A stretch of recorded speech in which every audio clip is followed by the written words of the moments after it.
So my name's Michael Chute. I'm a history teacher in Weymouth. Yeah, so my earliest memories of John were on the basketball court. I would guess about sixth grade, seventh grade. He was a terrific athlete. Always had a big smile on his face. He enjoyed playing the game. I remember his brother Paul would run on the court, and he was another gym rat, and they were both really good athletes. Braintree youth basketball was a big part of my life and for a lot of us. I have some pretty vivid memories of John just shooting the ball and scoring. He scored a lot of points, and then he would just run down the court with a big smile on his face. That's just the type of kid he was. When he got older, when he was in high school, he wasn't quite as dominant an athlete as he was when he was little. When he was little, he was unbelievable. I remember soccer, he was always scoring goals, and basketball, he was always scoring baskets. But then when he got a little older, he hadn't fully grown as a lot of kids do as 15 and 16. And then I remember bumping into him, and I want to guess I was probably about 25, somewhere between 25 to 30, and he had shot up, and he was big, and he was confident, and I remember him telling me that he was a police officer, and I was actually surprised. And nothing against police officers, but oftentimes a police officer is not a smiley, friendly person like John is. Did you keep in touch with him up until he passed away?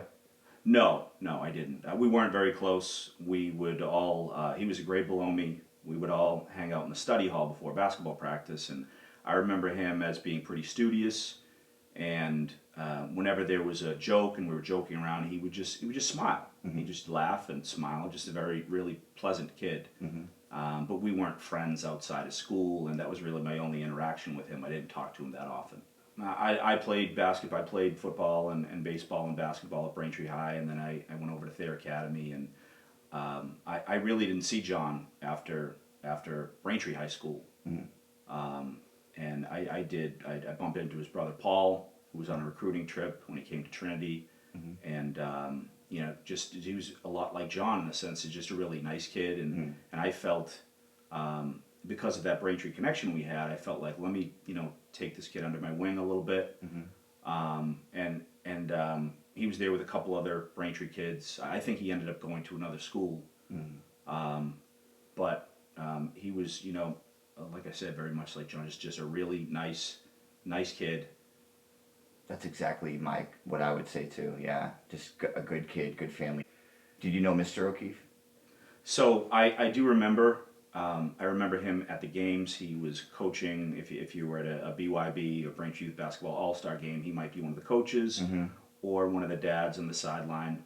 And just a very easygoing guy, and the kids just really liked him. I never had him as a coach, but I know that the kids who did have him as a coach, they really loved him.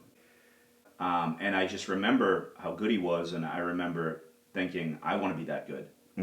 And I do remember in one incident where he scored, and then he stole the inbounds pass, and then he immediately scored again. It was 4 points in a matter of seconds, and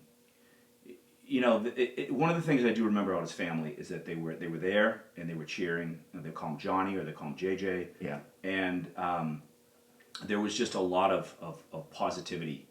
And it helps that John would score a lot of baskets, but I remember Kristen would cheer. She was very vocal in her support, and John just had a big smile on his face. And I think when I saw him many years later, it was the same thing. It was just that's how I recognized him. Just a big smile. Generous. He like when people say that he buys everyone's beers. That's what he does. Yeah. Or that was my memory of the last time seeing him. Immediately he wanted to buy me a beer, and I talked with him for about 20 minutes, and we caught up. And it was it was good to see him, and I was happy for him. He seemed like one of the just a really nice kid, and someone who had gained confidence. Yeah. Through the years, he seemed a lot more confident than when I knew him in high school. So a friend of mine called me up Saturday night. It was around 8 o'clock, 9 o'clock, and he told me that John was deceased, and that his girlfriend had hit him.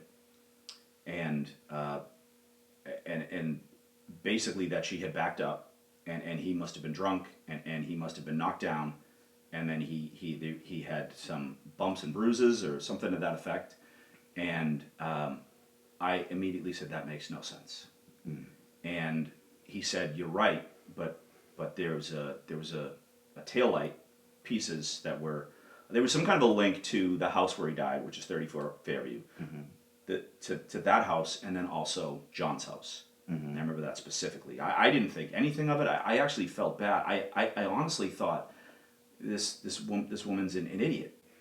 You know, she should not have been drunk, and she should not have knocked him over. And then a friend of mine years later, or probably a year later, she posted the Turtle Boy article, and I immediately reached out to her and I said, stop, you got to take that down.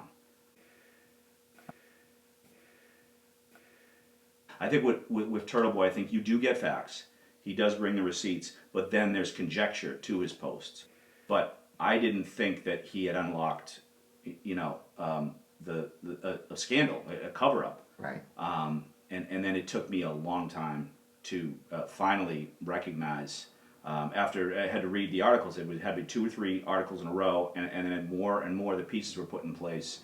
And I think the thing that really stood out to me is that Brian Albert never left his house. Yeah. That just does not make any sense. Right. You know, the lights would have been flashing. There would have been sirens. We know about the dog. The dog would have been barking, and he's a first responder. Yeah. He would have, if that had happened, like the police said it, he would have gone out to help him. Right. He would have gone out, and at least, at the very least, he would have been out in 5 or 10 minutes. Right. Maybe not right away, but to not come out of the house, and we saw Jen McCabe going into that house, which was chilling to me. And I don't remember the exact time, but it was about 20. It was after everybody was gone. So the paramedics are gone. It's just the Canton police officers, right, who we now know are very tainted. Oh yeah. And that's when she's like, okay, we can you know, the lights came on is right after the ambulance left. Yeah. Did you watch the Turtle Boy too, or were you just reading the articles? Like, did you start watching every episode? I started watching it. It was compelling. It was entertaining. Yeah. The best episode ever is when he calls up Jill Daniels and she foolishly answers the phone, and her anger was just insane. Fucking killed him. Karen did. And you know what? The truth is gonna come out. And you know what? Fucking Turtle Boy ate it. Well, but can I read the grand jury testimony right here? Wait, excuse me. It says Colin. At how angry she was with him, and she slipped and said, and it seems like it keeps coming up, you know, Higgins wasn't there, or Brian wasn't, Colin wasn't there when John was there. Present. Colin Elman was in the house, but prior to when John and Brian and Higgins and all. At the next light, turn right. Why do you want to start? Why is it guilty until proven innocent? Right. And then they try to pull it back. Yeah. I think it was Allie McCabe who actually seemed to leak it out in the stand. And I don't think that was that incriminating. I think the most incriminating thing I've heard so far was Matt McCabe talking about the text messages. Me too. And the facial expressions. Jen McCabe literally creating in front of us what happened, looking at the jury constantly. It was innocent. I'm not asking for your explanation. And you know, Chris Albert going like this. And Brian Albert is doing this weird thing with his tongue inside of his mouth. Colin Albert's testimony was ridiculous. Colin Albert is literally saying, I don't know, I can't remember, I don't recall. I do not remember. I do not remember. I do not remember. No, I don't remember. Not that I remember. Again, you just don't remember. Correct. Okay. It's an issue with your memory, not an instruction that you received. Correct. Right. And then he talks about falling and putting his fist down. When you fall, you palms up. Yeah. Right? Yep. I'm going to brace myself. You Yeah. don't brace yourself with your knuckles. Never. So they've, you know, I think they've just been caught in so many lies the last few days that it's unthinkable to me that anyone would express that Karen Reed is guilty. I see about I see hundreds of circumstances, literally hundreds of circumstances. When you put them all together, Yeah. it clear, you could take one thing and say, well, he didn't come out of the house. Well, he didn't come out of the house because he was sleeping, or he passed out, or he drank too much. That's why he didn't come out of the house. Right. That's one thing. Yeah. But when you put 200 or 300 different circumstances, there's so many of them. Sergeant Lank not interviewing the people separately, the interview taking place at the McCabe, so nothing ever being recorded. Right. All these things, you put them all together, there is no doubt that she is innocent. No taillight pieces on the ground by Canton Police Department. Yeah, that's huge. So too. where there's pictures out there. There's pictures of 6 a.m. There would be lights on the ground. There would Right. be taillight pieces on the ground, but There they would find be. the cocktail glass, which is clear. My thoughts about the O'Keefe family are overwhelming in support for them and Yeah. the tragedy, the multiple tragedies that they've experienced. Yeah. I've tried to stay away from saying anything negative, Me too. but each day it's becoming clearer that Karen is innocent, and yet we see or what appears to be hatred towards Karen. So you have a 600-pound vehicle, or is it 6,000 pounds? Right? 1,000, yeah. So if 6,000-pound vehicle backs up at any speed and hits another car, there's going to be damage, Yeah. even if it's just paint damage. Yeah. So I think they fixed it, and then now we have the as long as Karen didn't hit the traverse, we can say that the taillight damage was Only was from- from hitting him Yeah. in front of 34 Fairview, which we all know is ridiculous because the accident reconstruction never took place until the FBI did it, and the FBI is making it very clear. And I don't think Yannetti would lie. He could get in too much trouble for lying about that. Yeah, of and course. there's 3 experts that are going to testify, but yeah, that is my feeling, and it's sad. I think it's it's sadder than John's death in itself. Paul should be livid at every single one of those Alberts that are getting up there and lying through their teeth, and it's obvious to the world. He should be. I don't know how he's able to contain himself. I really don't. I see that woman, McCabe's sister, sitting behind him, almost directly behind him. It's infuriating seeing this take place. You got Allie McCabe crying, and she's crying about all this harassment that she's gone through. Well, you're getting harassed because your family is involved. Your family did it, and she's done some harassment of her own. Yeah. So I really don't. I don't have it. I don't feel bad for her. I don't She- feel bad. she- I'm sorry. I do feel bad for her, but she's lying and she's trying to frame Karen Reed. So I don't feel the that same way. bad. Not that bad, right? Yeah. She is she the one who went after Beatty's daughter and called her like or something like that, or? So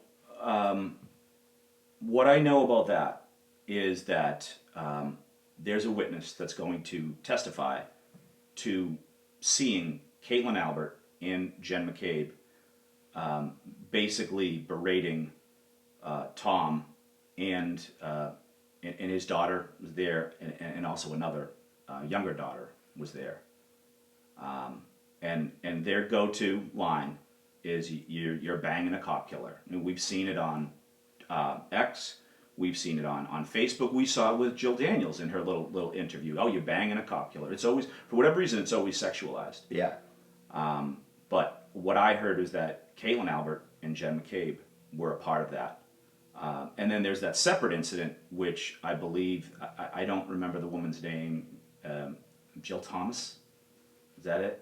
Turtle Boy had reported that, I think it was Jen McCabe and another woman approached the girl and said something about putting a dick in her mouth and telling her to shut up. Because she was talking. Right. Yeah. Jen McCabe's diabolical, man. Fucking awful. Yeah,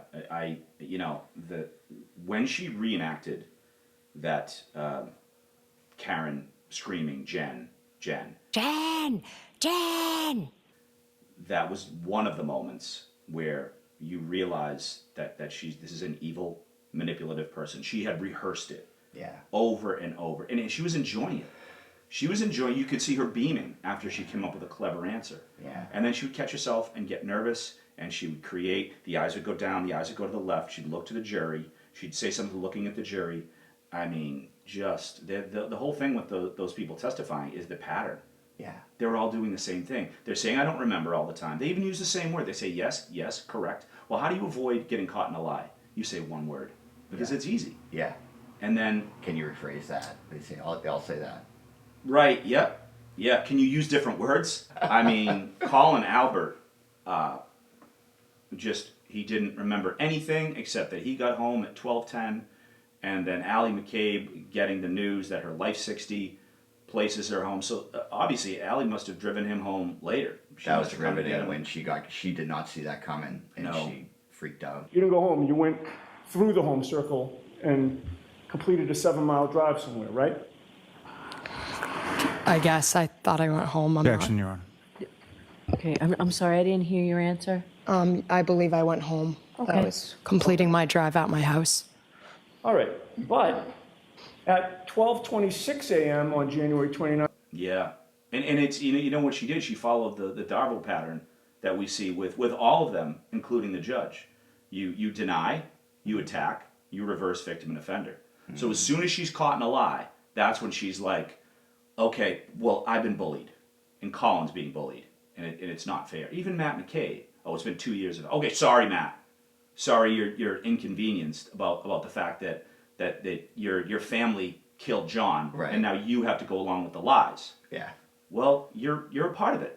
All that did was tell the jury that the general public thinks that you guys did this, and I think that probably connected some dots for them, you know? Yeah, and I find it hard to believe that all 12 jurors are ignorant of Right. this case. I find that very hard to believe. Yeah. Yeah. What I thought was very shady was Judge Bev, when she was talking about the intimidation and the bullying and how she wanted to allow that into court. Yeah. And I thought, what they want to do is they want to make this about Turtle Boy.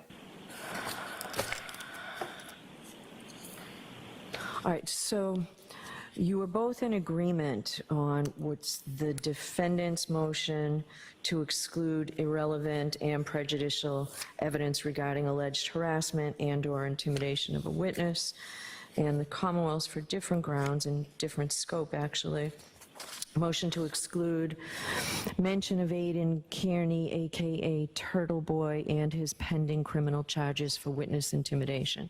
So, though you both agree it's out, that doesn't necessarily mean that I agree with you that it should be out. Yeah. Because Turtle Boy has made statements. He has gone to people's homes, whereas Karen has not. So for them to, and it's like that with the trolls. The trolls want to talk about Turtle Boy. And you know, I try to see it all, but really the cross-examination from the defense is what, that's appointment viewing. That is amazing. Yes. Adam Lally talking for an hour and a half, or having somebody on the stand for an hour and a half talking about every feature of the home and the weather. And who, if anyone, was driving the ambulance to the hospital? That's boring. Yeah. But I think, you know, on Tuesday, I think when Jen McCabe gets on that stand, I think that she's going to have a Matt McCabe moment where he's ready to fight David Yannetti, and she is going to really lose it and really reveal herself. I'm still waiting for them to just go, you know what? We got to drop the charges. Me too. This is not going well. When the defense gets up there and they have their experts and they have their witnesses, there's going to be witnesses that are going to get up there and they're going to talk all about Jen McCabe's manipulation and how right out of the gate she was talking to everyone at the waterfall, calling them up. She talked to Kerry Roberts how many times? All day long. All day long they talked and they barely knew each other. Right. And she was reaching out to that woman Karina, and she was saying things like, you know, would you like me to refresh your memory about what happened at the waterfall? You know, she's trying to paint this picture exactly how she wants to, and it's very, very revealing. And I think I thought that woman was an amazing witness for the defense. Very pleasant. You could tell she was very sweet. She talked about Karen and what she had to say about John, and how, taking care of the kids, and then she talked about how Jen grabbed her arm and said, "You're coming with me."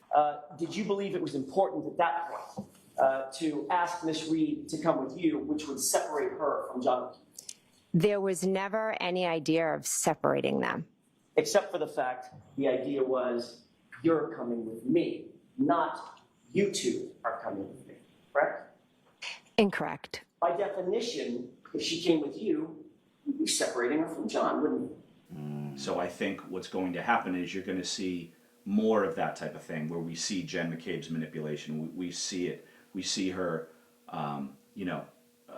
just throwing herself into the mix and talking to.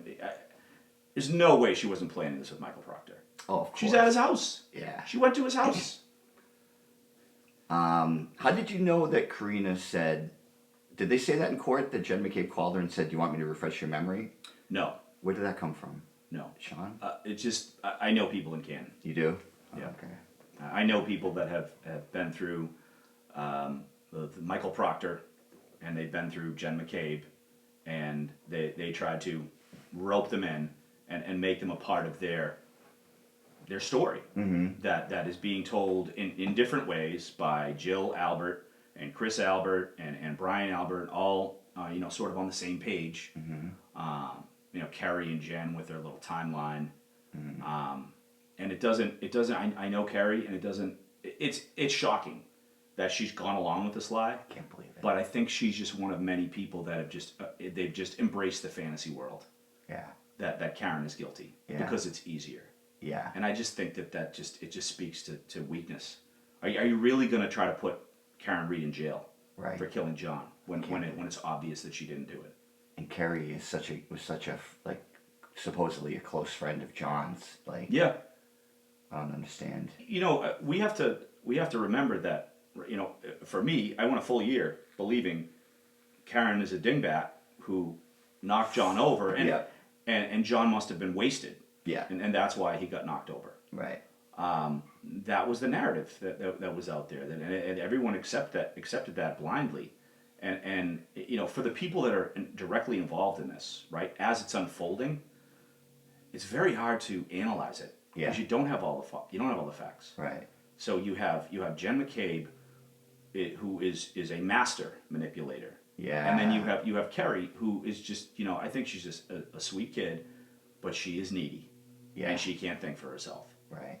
And that's what that's what one of the reasons why Karen is in a lot of trouble. Yeah. Because she couldn't simply say, well, this doesn't add up here. There were no taillight pieces and something is fishy. Because I know that thought is planted in her head. It's there. It's just being suppressed. Don't you think, though, Carrie, she's so close to all these people, don't you think she's seeing things behind the scenes that make her go like, wait a minute, they know that? Absolutely. But she's still going along with it. That's what I don't understand.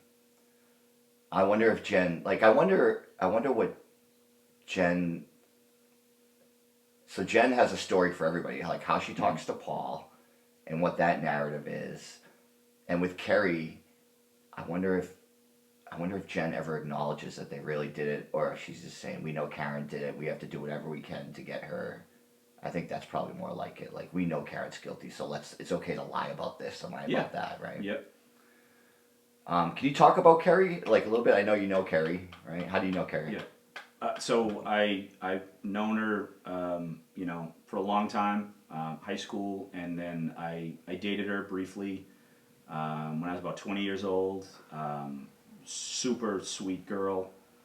I do remember times when we'd be hanging out, and a friend of mine, who was close with her, and he'd have it was sort of like a, you have a child who's stressing, and they need to be calmed down. It was like, we got to get her occupied because her thoughts are spinning in her head a little bit. And another one of my buddies nicknamed her Sybil, because the thoughts just are racing. She's not an evil, manipulative Jen McCabe. She's the person she's the perfect match for the manipulative Jen McCabe, in that she's so needy that she will do what Jen McCabe says. Right. They had these texts. What do you think Jen McCabe said? She's the talker. I don't think Matt's a big talker, but she was out and after it. Mm-hmm. So it's like she was made to do like that role. She was born for what she did, right? Yeah. She just stepped right into it and started doing it. You know, Brian, Colin, that you can tell that they're just mean and tough, and I think Colin was raised that way. And you're not going to elicit and care or love from those kind of people. You're just not. You're just gonna get I don't remember about anything you try to go down that path. Anything they don't want to talk about. They're just gonna say I don't recall. I don't remember. In Brian's eyes, like I try to think about sympathy and how the jury will feel. And when Brian gets up there, they're gonna be wondering like, could I see this guy murdering somebody? He's also a war veteran. He was in Iraq. He's probably already killed people. He's probably already killed PTSD. people. Yeah. I was scrolling through Facebook, and the Karen Reed situation had become a real hot topic. It was right after Turtle Boy's articles became very popular, and Paul O'Keefe was very quiet, and then he released on Facebook Carl Dougal's letter, which said that Karen did it, and there was no doubt about it. At the time I regretted responding, and what I said basically was, slow down a little bit. It looks like Karen is innocent, and I was attacked. I got personal messages telling me that I was a disgrace, and the girl said, "I can't believe you were actually once a womp," and that was really surprising to me. And Kenny Dougal said, "I don't know who you are, but I can tell you're a horrible person." Now that's the type of thinking that goes. Like, you can't say anything positive about Karen Reed, or you just immediately get attacked. Right. And Carl Dougal was very friendly, and he sends me a message, and he says, "Mike, I know you want what's best for John and for Paul. Give me a call. We can talk about our disagreements at any time." And I talked to him. I talked to him for about 20 minutes, and he was he actually came off as very intelligent, nice, friendly. The thing that made me feel a little bit strange, though, was how much he talked at me.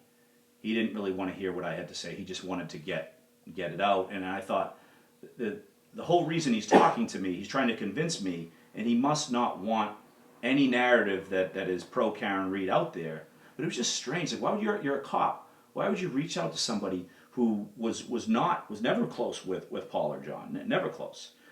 Like, why would you care? Just let me say my thing, and to reach out and want to talk to me. Now, I slightly regret even calling him, but I was just super curious. I was like, let's see what this guy has to say. And he said a couple strange things. He said, Karen should have fallen on her sword. And he said John O'Keefe would have kicked Brian Albert's ass.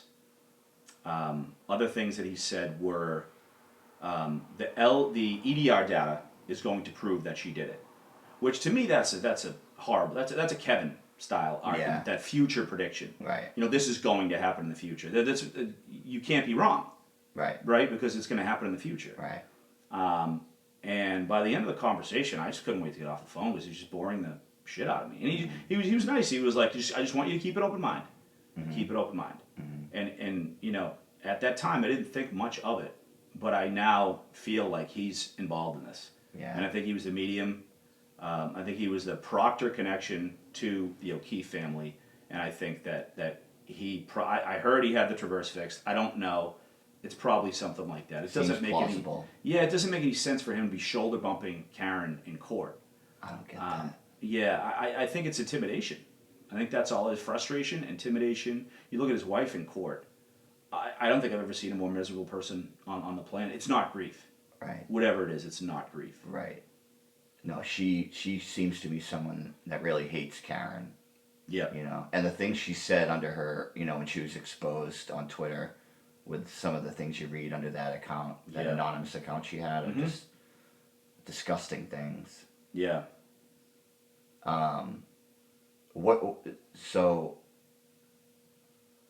So you think Carl was communicating between Proctor and the O'Keefes, maybe managing Paul and the O'Keefe family through Proctor? Yeah, unwittingly. Yeah. So I think that Proctor's like, hey, we know she did it. And I think Carl, I don't know what their relationship was. He told me on the phone that he knew Brian Albert. He tried to downplay his ability to pull off a cover up because they'd been drinking all day, which I thought was strange. I